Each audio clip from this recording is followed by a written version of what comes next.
새해 2019년도도요, 벌써 한 달이 지나갔습니다. 벌써 두 번째 달이 시작이 됐어요. 새해 인사한 지 얼마 안 됐는데, 또 이제 구정 새해 인사를 하게 됐어요. 너무 빠르죠.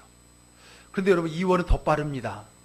왜냐하면 2월 달은 제일 짧은, 28일밖에 없는 제일 짧은 달이고요. 또 명절도 꼈기 때문에 막 그냥 하다 보면 또 금방 지나가게 될 겁니다. 전에도 한번 얘기했지만은 왜 2월 달이 12개월 중에 제일 짧을까요? 이유가 있습니다. 달력이 오늘날의 달력으로 확정되기까지의 여러 과정들이 있었는데, 처음에는 그 로마에 1년이 10개월이었다가 이제 12개월이 되기도 했고요. 12개월이 되면서 지금의 2월이 사실은 맨 마지막 12번째 달이었었습니다. 1년이 365일이고 그거를 12달에 나누다 보니까 홀수달은 31일, 짝수달은 30일로 만들었고, 그리고 365일에 맞추려니까 맨 마지막 달이 29일밖에 안 됐었어요. 29일밖에 줄 수가 없었어요.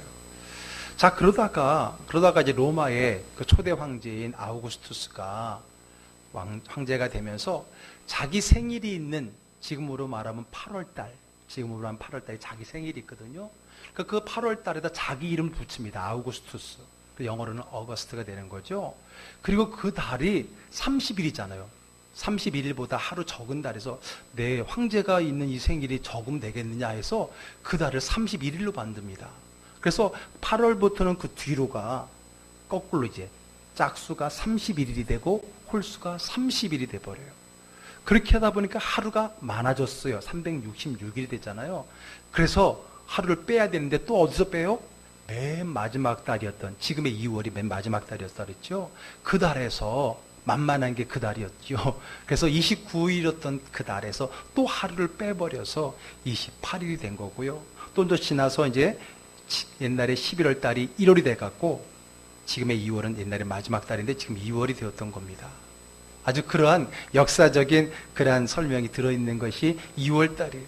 그러니까 제가 아까 표현도 말했지만은 만만했던 맨 마지막 달이었던 지금의 2월이 그래서 가장 적은 달, 그리고 28일밖에 없는, 물론 4년에 한 번씩 하루가 더해지는 윤달이 있지만은 그런 달이 2월이 됐다라고 하는 겁니다.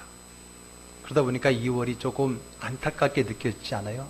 이리 뺏기고 저리 뺏기고, 이리 치이고 저리 치이고 초라해 보이는 그러한 2월의 모습.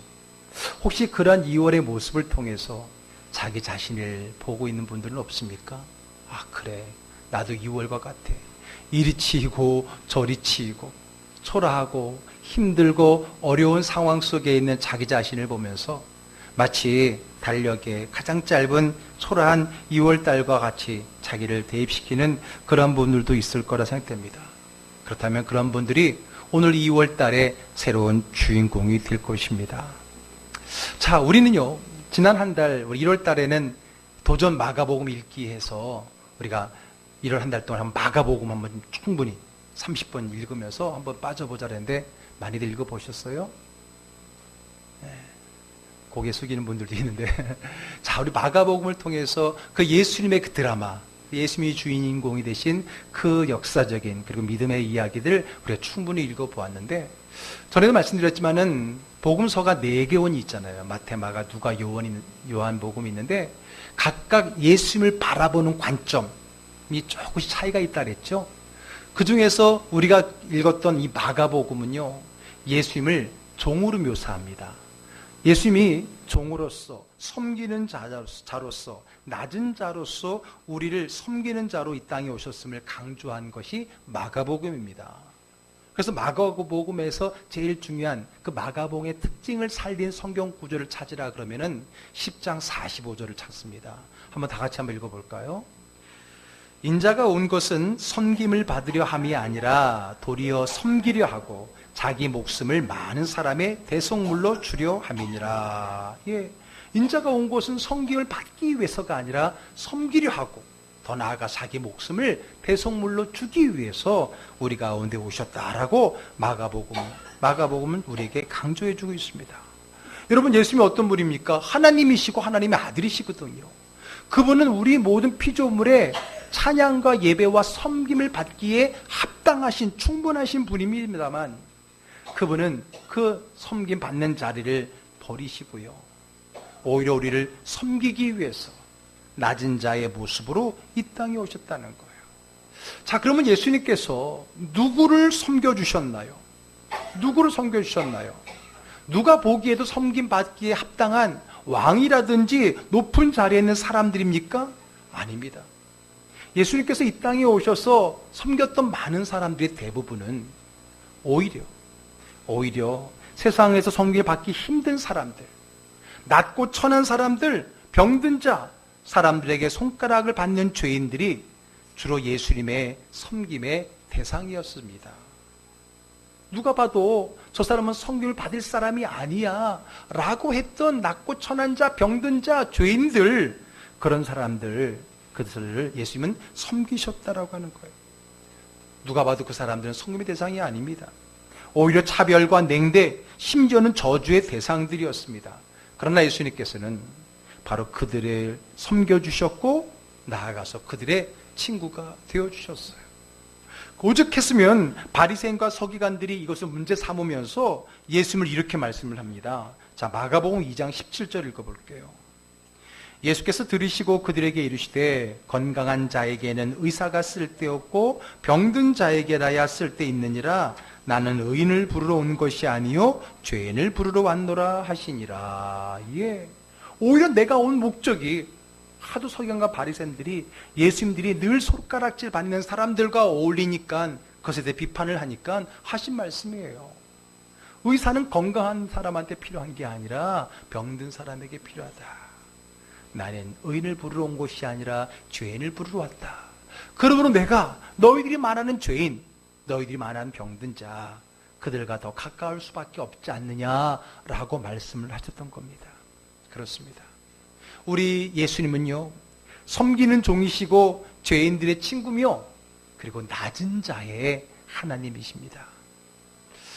구약의 이사야 선지자는요, 그래서 오시게 될, 물론 구약으로 보면 오시게 될 미래니까 오시게 될 메시아가 어떤 분이냐라고 하는 것을 이사야 선지자가 많은 것을 예언을 했는데 그 중에 61장 1, 2절을 한번 다 같이 읽어볼게요.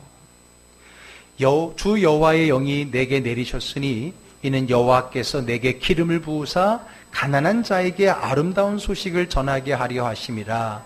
나를 보내사 마음이 상한 자를 고치며 포로된 자에게 자유를, 갇힌 자에게 노임을 선포하며 여호와의 은혜의 해와 우리 하나님의 보복의 날을 선포하여 모든 슬픈 자를 위로하되. 예, 이사야 선지자가 예언한 메시아 예수 그리스도가 누구냐라는 것을 보여주는 예언의 말씀 속에 보게 되면 여러분, 예수님은 마음이 상한 자, 포로된 자, 갇힌 자, 슬픈 자, 그들을 위로하는 위로의 주로서, 그러한 낮은 자의 하나님으로서 이 땅에 오신다라고 하는 겁니다. 그런데 여러분, 그러면 그 낮은 자가 누구냐는 거예요. 다름이 아니라 우리 자신이라고 하는 겁니다.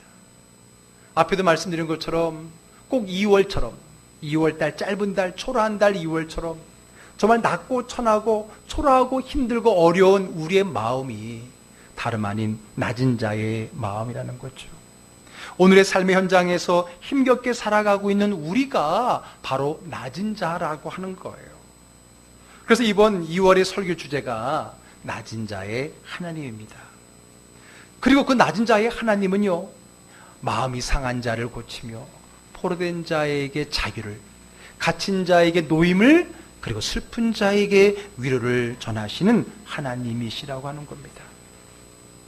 자, 오늘은 그 첫 번째, 마음이 상한 자를 고치시는 낮은 자의 하나님이 오늘 우리가 받을 말씀이고 은혜 받고 누려야 될 말씀입니다. 자, 그러면 여러분, 마음이 상한 자는 누구일까요? 마음이 상한 자를 고치신다고 했는데 마음이 상한 자는 뭘까요? 마음이 상했다. 상한 마음은 무엇을 얘기할까요? 여러분, 평소에 느꼈던 그 감정들, 표현들이 있잖아요. 속상해. 속이 상했다는 거죠. 또는 마음이 상한 거예요. 마음이 상했다. 속상하다. 실망했다. 낙심했다. 또 상심했다. 마음이 찢어진다. 이런 모든 표현들, 영어에도 보니까 broken heart라고 써갖고요. 뭐 마음이 깨진다. 뭐 그런 표현들도 쓰고 있는 거예요. 그래서 오늘 마음이 상한 자라고 하는 게 여러분들이 늘 자주 느꼈던 그 마음의 괴로운 상태를 이야기하는 거죠. 그러므로 마음이 상한 자는 멀리 있는 뭐 심각한 사람이 아니라 어쩌면 우리가 자주 우리의 삶 속에 느끼는 우리의 마음, 그것이 마음이 상한 자, 상한 마음이다라는 겁니다. 그런데 여러분, 특별히 누가 더 마음이 상하는가? 누가 더 마음이 상할까? 언제 누가 더 마음이 상할까?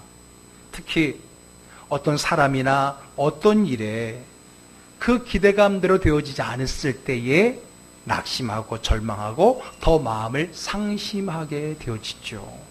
그렇죠?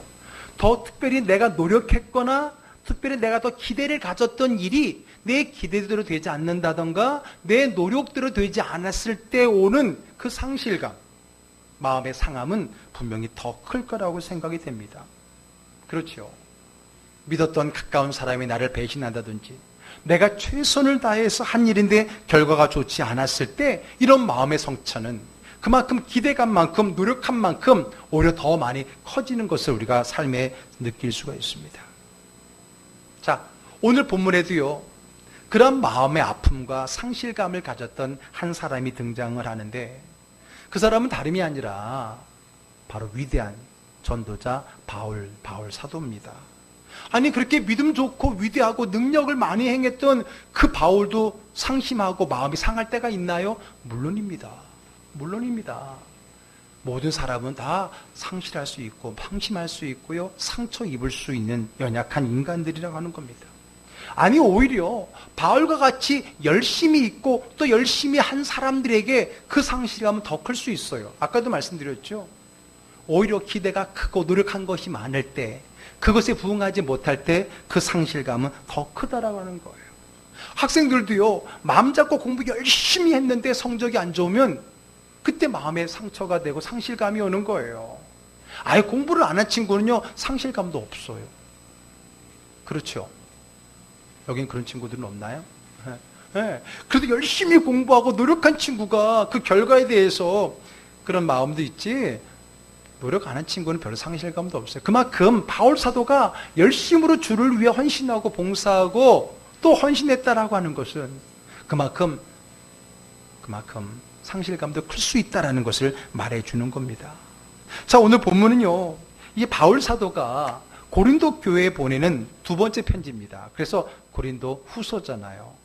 자, 고린도 교회는 언제 세워졌냐면 바울 사도가 2차 전도 여행 때에 아시아에 머물지 아니하고 마게도냐, 즉 유럽으로 건너가면서 빌립보로 시작해서 쭉 그리스를 내려오면서 교회를 세워나갔었거든요.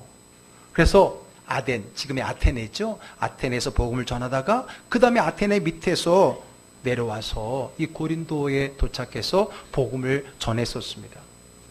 고린도는요, 양쪽 동서로 이렇게 다 바다입니다. 이렇게 협곡처럼 되어 있기 때문에, 그래서 예나 지금이나 이런 무역항, 아주 발달한 무역항이기도 합니다. 그러다 보니까 여러 사람들이, 다양한 사람들이 많이 모여 살고 있는 다양성을 가진 그러한 동네예요. 그러다 보니까 그 고린도 교회에 세워진 교인들의 성향이 그러다 보니까 고린도 교회도 참 많은 다양성을 가지고 있습니다. 그들이 열심히 있었고요, 열심히 신앙생활을 했기 때문에 참 많은 은사를 하나님께로부터 받았습니다만 그들이 서로 다양성을 서로 인정하지 않는 것 때문에 교회에 분열이 일어나게 되었죠. 그래서 바울 사도가 첫 번째 보냈던, 즉 고린도 전서의 내용을 보게 되면 여러 은사를 많이 받았지만은 서로 분열된 그 고린도 교회에 보내는 편지가 첫 번째 편지였잖아요.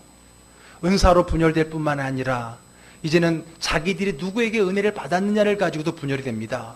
그래서 바울파, 게바파, 아볼로파, 그리스도파 해서 분열된 모습을 보여주고, 그래서 고린도전서에서 바울 사도는 많은 은사를 이야기하면서 모든 것에 뭐가 중요하다고요? 사랑이 없으면 안 된다. 그래서 그 중에 제일은 사랑이다라고 말하면서 사랑으로 하나 될 것을 말해줬던 것, 그게 고린도전서 첫 번째 편지였잖아요. 그런데 고린도 교회에 그런 분열의 문제만 있었던 것이 아니라 또 다른 심각한 문제가 있었습니다. 그것은 다름이 아니라 바울 사도는 한 교회를 목회 담임하는 목사가 아니라 선교사기 때문에 새로운 데 가서 복음을 전하고 교회를 세우고 교회가 세워지면 또 다른 곳으로 이동하는 순회 선교사였어요. 고린도 교회를 세웠지만 그가 끝까지 목회하는 것이 아니었어요. 후임자로 계속해서 믿음의 사람들이 와서 그 교회를 이어가는데, 문제는 그 후에 바울이 교회를 세우고 난 뒤에 왔던 사람들 중에는 잘못된 가르침을 전하는 거짓 선지자들을, 그리고 이 바울에 대한 안 좋은 감정을 가지고 이 바울의 사도성의 문제를 가지고 바울을 비판하는, 바울을 모함하는 그런 반대파들이 고린도 교회에 들어오기 시작했다는 거예요. 그래서 그들이 바울에 의해서 교회가 세워지고 바울에 의해서 은혜 받았던 그 성도들에게 이 바울에 대한 부정적인 생각을 막 집어넣는 거예요. 그런 이야기들이 바울에게 들려오는 겁니다. 어떨까요, 여러분? 얼마나 섭섭하고 안타깝고 속이 상하겠습니까? 그런데 여러분, 그 가운데 아주 중요한 문제가 하나 생겼어요. 무슨 문제가 생겼냐면, 그 당시에 이 초대교회의 모교회라고 한다면 예루살렘 교회겠죠. 모든 교회는 예루살렘 교회에서 시작이 된 거니까. 근데 이 예루살렘 교회, 그리고 교회 성도들이 어려움을 당한다는 소식이 들려왔습니다. 물론 많은 핍박으로 어려움도 당했지만은 당시에 그 땅이, 그 이스라엘 땅이 흉년이 들어서 정말 많이 경제적인 어려움을 당하고 있다는 소식을 선교지에서 듣게 됩니다. 그런 마음을 듣고 바울 사도가 그들을 위해 기도하다가 어떤 마음의 감동이 있냐면, 그나마 자기가 다니는 지역들은 소아시아, 지금의 터키 지역과 그리고 그리스 지역, 그쪽이었거든요. 그쪽은 그래도 헬라 지역으로서 잘 살았던 것 같아요. 그러니까 경제적으로는 예루살렘 교회보다 훨씬 나았던 거죠. 그래서 그가 기도하는 가운데 어떤 마음의 감동이 있었냐면, 우리들이 헌금을 하자. 누구를 위해서? 예루살렘 교회와 교인들을 위해서. 우리가 그들에게 복음의 빚진 자 아니냐? 그러니까 우리가 빚진 자의 마음으로 우리 예루살렘 교회 성도들을 돕자 해서 그가 각 교회들에게 구제헌금을 요청을 합니다. 구제헌금을 요청해요. 그래서 그것에 대해서 정말 감사하는 마음으로 마게도냐에 있었던 교회들은요, 기쁨으로 자원해서 먼저 이렇게 헌금을 내기도 했었습니다. 그런데 아까도 말씀드렸지만은 이 바울 사도를 부정적으로 판단하는 반대파들도 있잖아요. 그들이 모함을 합니다. 이 바울 사도가 이 구제를 핑계로 돈을 모으고 그것을 가지고 착복하고 유용하고 있다라는 있지도 않은 말을 만들어내게 되고, 그러다 보니까 많은 성도들과 교회들이 바울을 의심하는 지경에 이르렀던 겁니다. 그러니 여러분, 이 바울 사도가 얼마나 가슴이 아프고 얼마나 상심이 크고 얼마나 상처 있고 낙심되고 절망했겠습니까? 주를 위해, 복음을 위해, 그리고 예루살렘 교회를 위해서 믿음으로 실천한 그 일이, 그 선의가 전달되지 않았을 때, 그것이 왜곡되었을 때, 그것이 나쁘게 나에게 다가왔을 때 얻는 그 상처는 그냥 가만히 있다 받는 욕보다 뭔가 잘해보려고 노력하다가 얻는 그것은 그만큼 더 큰 차이가 있지 않겠느냐라고 하는 겁니다. 그렇죠? 그래서 여러분, 그들의 마음을 우리가 이해할 수 있어요. 그래서 여러분, 그런 마음속이 오늘 본문에도 표현됩니다. 7장 2절을 볼게요. 읽습니다. 마음으로 우리를 영접하라. 우리가 아무에게도 불의를 행하지 않고 아무에게도 해롭게 하지 않고 아무에게도 속여 빼앗은 일이 없노라. 자, 이제 알겠죠? 왜 갑자기 이런 말을 했는가? 고린도 교회가 그런 바울에 대한 부정적인 말에 귀가 어두워져서 바울을 이렇게 오해했던 거예요. 그래서 오늘 편지를 보내면서 아무에게도 해롭게 하지 않고 아무에게도 속여 빼앗은 일이 없다라고 자기 자신을 변호하고 있는데, 저는 그 변호하는 바울의 마음이 얼마나 슬플까 묵상이 되더라고요. 여러분들 그럴 때가 있잖아요. 뭔가 선의를 했는데 그것이 잘못 왜곡되어서 못 알아주는 건 둘째치고 그것이 반대로 나쁘게 왜곡되었을 때 얼마나 가슴이 아픕니까? 그것을 가지고 변명하는 자기 자신이 얼마나 힘들고 어렵겠습니까? 바울의 마음이 지금 그러한 마음이었다라는 겁니다. 그것도 남이 아니라 자기가 목숨 걸고 복음을 전해 세운 성도들에게, 자신의 모든 것을 걸고 사랑하며 섬겼던 성도들에게 이런 오해를 받았으니 얼마나 힘이 들었을까요? 아마 많은 경우에는 그냥 그 일 때려치워, 욕이나 실컷 하고 끝내버려, 그렇게 말할 수도 있겠죠. 그러나 바울은 그럴 수 없습니다. 예수님을 닮은 바울 사도는 그렇게 하지 않았습니다. 자기가 오해받는 것이 힘든 것이 아니라 오히려 그것으로 복음으로 세운 성도들이 믿음이 흔들릴까봐, 그것 때문에 교회가, 이렇게 세워진 교회가 어려움을 당할까, 그는 오히려 교회와 성도들을 더 걱정을 했던 겁니다. 이 마음 이해할 수 있습니까? 자, 3절 읽어볼게요. 내가 이 말을 하는 것은 너희를 정죄하려고 하는 것이 아니라 내가 이전에 말하였거니와 너희가 우리 마음에 있어 함께 죽고 함께 살게 하고자 함이라. 내가 너희들을 지금 욕하고 정죄하려는 게 아니야. 우리가 함께 하기로 했잖아. 믿음 안에서 함께 하나 되어서 끝까지 가기로 했는데 내가 욕을 먹고 그게 문제가 아니라 이것으로 인해서 너와 우리의 하나됨과 세움이 무너질까 봐 두렵고 떨림으로 그는 고민하고 있었다라고 하는 거예요. 바울은요, 그들을 얼마든지 정죄할 수 있었습니다. 배은망덕하다고, 은혜도 모르는 사람들이라고, 의리도 없는 사람이라고 말할 수 있을 거예요. 그러나 그렇게 하지 않았습니다. 왜냐하면 바울이 믿는 예수님도 그렇게 하지 않았거든요. 예수님도 자기를 십자가에 못 박히는 사람들, 사랑과 은혜로 섬겼던 그들이 자기를 향하여 못을 받고 십자가에 달았을 때 예수님 욕하지 않았잖아요. 도리어 그들을 용서했잖아요. 주여 저들을 용서하옵소서. 저들은 자기 하는 일을 알지 못합니다. 오늘 바울도 그런 마음으로 그들을 바라보았다라고 하는 겁니다. 어떻게 해요? 4절 읽어볼게요. 내가 너희를 향하여 담대한 것도 많고 너희를 위하여 자랑하는 것도 많으니 내가 우리의 모든 환난 가운데에서도 위로가 가득하고 기쁨이 넘치는도다. 예. 정죄하고 욕을 해도 시원치 않을 것을 오히려 권면하고 축복하고 있는 바울의 모습을 오늘 본문 속에서 발견하게 됩니다. 아니 그러면 어떻게 모든 환난 가운데서도 위로가 가득하고 기쁨이 넘칠 수 있을까? 정말 바울 사도는 인간 이상의 사람인가? 어떻게 상처받기 충분한 그 상황 속에, 여러분 생각해 보세요. 여러분 자신이라면 정말 그렇게 말할 수 있어요? 내가 선의를 가지고 이렇게 했는데 상대방이 선의로가 아니라 악의적으로 그것을 왜곡하고 그것으로 나를 공격한다고 했을 때 여러분 쉽게 우리가 웃으면서 용서하며 넘길 수 있어요? 없지요. 다 때려치고 싶고 욕해주고 싶고 그런 서운한 마음이 왜 없었겠습니까? 바울도 있었어요. 근데 그가 어떻게 오늘 이 본문 속에서 그들을 정죄하는 게 아니라 오히려 권면하고 축복의 위로로서 기쁨이 넘친다고 말할 수 있었을까요? 바울은 속도 없고 쓸개도 없습니까? 원래 바울이 이런 사람이었어요? 이렇게 늘 온유한 사람이었어요? 아니에요. 우리가 알잖아요. 바울 사도는 누구보다 강직한 사람이고요, 강한 사람이에요. 예수 믿기 전이나 후도 마찬가지입니다. 예수 믿고 나서도요, 그가 얼마나 강직한지요. 그가 선교여행을 처음에 떠났을 때 바나바와 떠났잖아요. 그런데 두 번째 선교여행 떠날 때는 바나바와 떠나지 않고 다투게 됩니다. 왜 다툰지 아세요? 첫 번째 그들이 선교여행 떠날 때에 바나바의 조카였던 마가복음의 저자인 마가를 데리고 갔는데, 근데 이 젊은 친구가 끝까지 견디지 못하고 중간에 빠져버립니다. 그것 때문에 바울이 화가 났어요. 어떻게 그럴 수가 있냐고. 그래서 두 번째 갈 때는 안 데려가려고 했는데, 바나바는 어떤 사람이에요? 온유한 사람, 뭐든지 다 품는 사람의 대명사가 바나바잖아요. 위로자는 뜻을 가지고 있는. 그러니까 그가 바울 사도도 품었고 자기 후배인데도 자기보다 높이 세웠던 사람이잖아요. 그러니까 당연히 바나바는 그래도 마가를 데리고 가자라고 그랬는데, 바울은 워낙 강직한 사람이라서 못 데려간다고 그때 다투게 되면서 결국은 바나바와 갈라서게 됩니다. 따로 선교여행을 가는 거예요.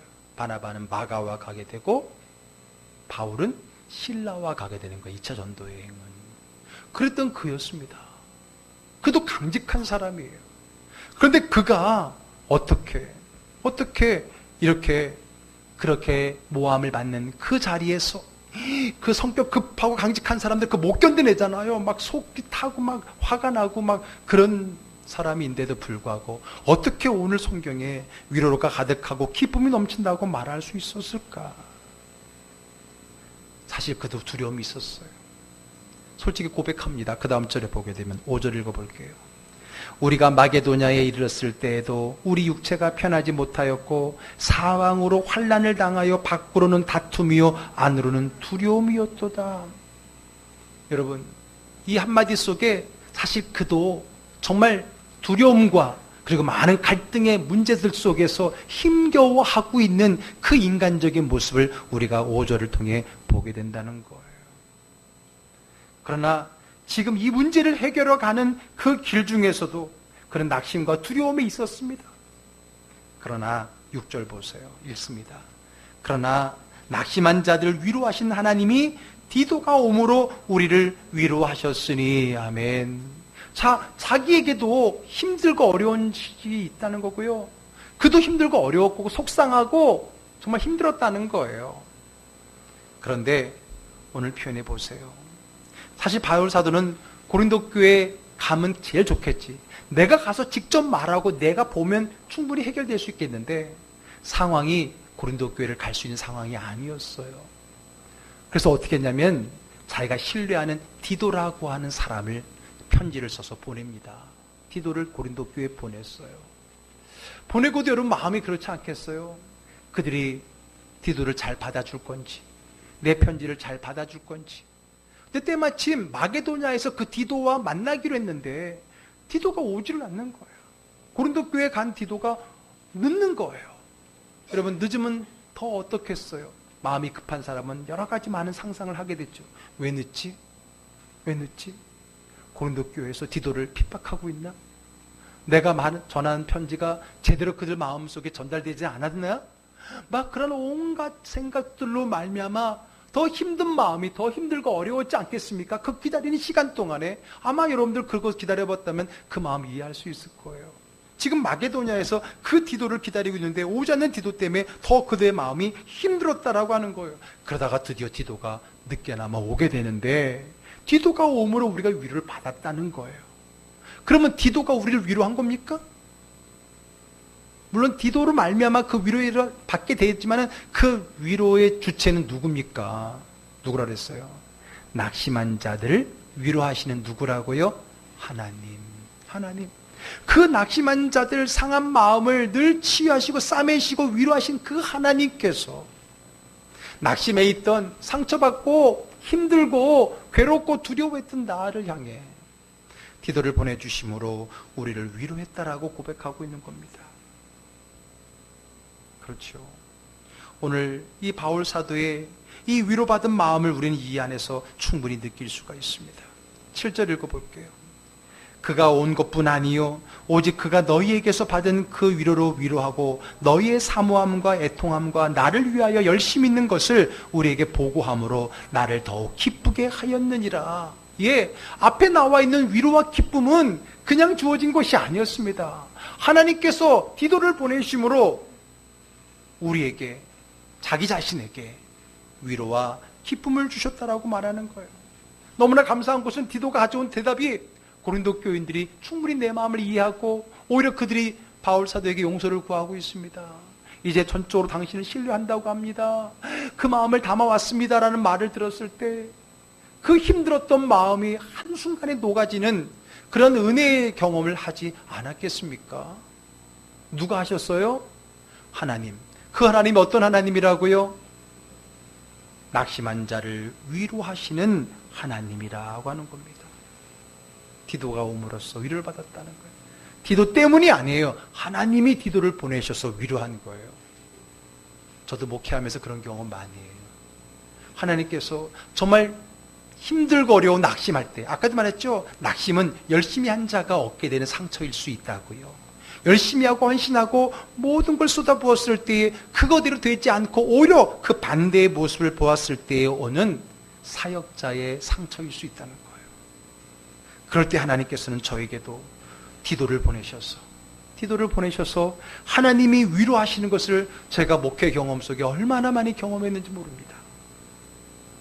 여기 앉아있는 여러분들이 다 그때마다 하나님이 저를 위로하기 위해 보내주신 디도들이에요. 이해가 되세요? 네, 정말이에요.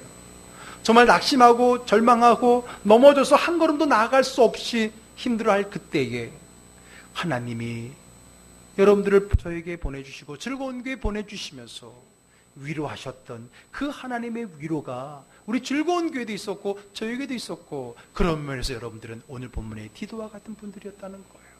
물론 여러분, 저도 여러분들에게 디도의 모습으로서 하나님의 위로자로서 다가갈 수도 있었겠죠.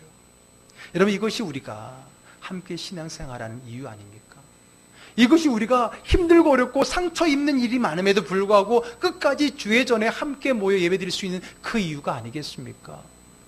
낙심한 자를 위로하시는 그 하나님의 위로가 오늘 저와 여러분들에게 임하기를 주의 이름으로 축복합니다. 아멘. 그렇습니다.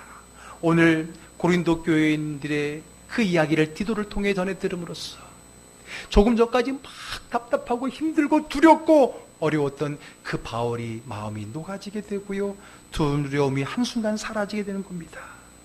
그리고 이 모든 것이 다 낙심한 자들을 위로하시는 하나님이 하셨다라고 고백을 합니다.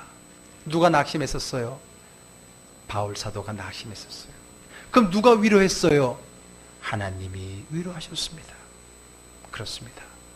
이렇게 하나님은 마음이 낙심된, 마음이 상한 낮은 자의 하나님, 위로의 하나님이세요. 낙심한 자를 위로하고 마음이 상한 자를 고치는 분이십니다. 시편 34편 18절 말씀 한번 읽어볼까요? 여호와는 마음이 상한 자를 가까이 하시고 충심으로 통회하는 자를 구원하시는도다. 아멘. 자, 하나님은 누구를 가까이 하신다고요? 마음이 상한 자를요.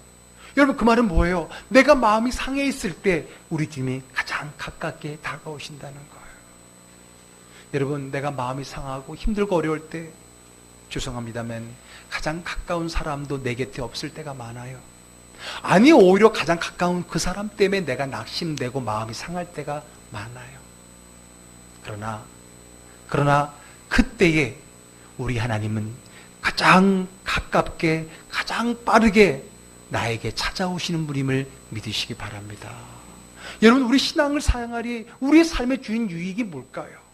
물론 우리가 죽어서 천국 갔고 하나님 나라의 복을 받는 것도 있지만은, 정말 우리가 살아가는, 정말 이 세상에 힘들고 어렵고 낙심할 일들이 많은 이 사회 속에, 이 현상 속에서 그럴 때마다 우리에게 어떻게 가까이 다가오셔서 오늘 고친다는 말이 이사야서에 마음이 상한 자를 고치신다 그랬는데, 이게 붕대로 감는 것처럼 그럴 표현이거든요.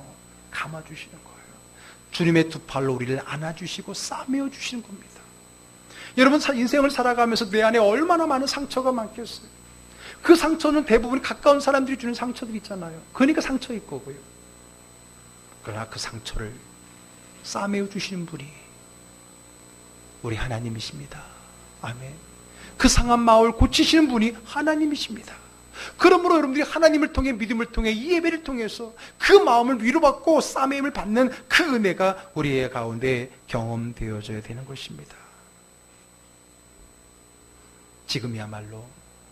지금이야말로 우리 위로의 하나님이 가장 가까이 다가오실 때입니다. 우리 이번 2월달, 가장 짧은 달, 초라한 달, 이리 뺏기고 저리 뺏기고 이리 치고 저리 치고 그 외로운 2월달에 정말 낮은 자의 하나님, 그분이 오늘 우리에게 다가오시는 하나님이시라고 하는 거예요. 구약에서 하나님은 갈멜산에서 성공을 이루었지만은 큰 업적을 이룬 후에 상심하여서 홀로 광야에서 울고 있었던 그 엘리야에게 찾아가셔서 어루만지시고 눈물을 닦아주시고 위로하신 하나님이셨어요. 신약 성경에 자기가 따르던 예수님이 십자가에 못 박혀 죽자 모든 것을 다 잃어버리고 상심하여 고향으로 돌아가던 엠마오로 가는 수제자를 우리 주님은 찾아가셔서 어루만져 주시고 위로해 주시고 부활의 새 소망을 주신 분, 그분이 우리 주 예수 그리스도입니다. 아멘. 우리 예수님은 낮은 자의 하나님이세요. 마음이 상한 자, 상처 입은 자, 억눌린 자, 슬픔 속에 어려움 당한 자, 그들 가운데 달려가셔서 어루만져 주시고 안아주시는 하나님인 줄 믿습니다. 마태복음 12장 20절 읽어볼게요. 상한 갈대를 꺾지 아니하며 꺼져가는 심지를 끄지 아니하기를 심판하여 이길 때까지 하니라. 아멘. 상한 갈대를 꺾지 않고 꺼져가는 심지를 끄지 아니하시는, 우리의 마음이 상한 갈대요 꺼져가는 심지와 같지만은 하나님은 그 마음을 버리지 아니하시고 위로해 주시고 힘 주십니다. 사실 이 말씀도 이사야의 예언된 말씀이에요. 바로 그 예언의 말씀이 예수님을 향한 말씀이었던 거죠. 사랑하는 우리 즐거운 교회 가정 여러분, 힘들고 어려우시죠? 정말 그 어느 때보다도 힘든 시대를 살아가고 있습니다. 뉴스를 보아도 희망의 소식이 없어요. 늘 힘들다, 어렵다, 더 어렵다라는 이야기들만 들려오는 이 시대에, 그러나 여러분 두려워하지 마세요. 걱정하지 마세요. 힘들고 어려울수록, 낙심할수록 우리 주님은 더 가까이 우리에게 다가오시는 분임을 믿으시길 바랍니다. 이제 명절 연휴가 시작됩니다. 우리 며느리들 정말 마음이 벌써부터 힘들죠. 참 우리나라의 명절은 며느리들에게는 참 그런 날이 돼버렸는데 이제 바뀌겠죠. 점점 여러분 마음 평안을 가지시고 힘들고 어려울 때 늘 나와 함께 하시는 그 주님이 계심을 믿고 주님을 의지해서 거기 참된 위로와 평강과 은혜를 누리며 살아가는 저와 여러분 되기를 주의 이름으로 축복합니다. 우리 주님은 바로 그러한 마음이 상한 자, 상처 입은 자, 낮은 자의 하나님이십니다. 그 하나님이 저와 여러분들과 함께 하시기를 주의 이름으로 축복합니다. 아멘. 기도하겠습니다.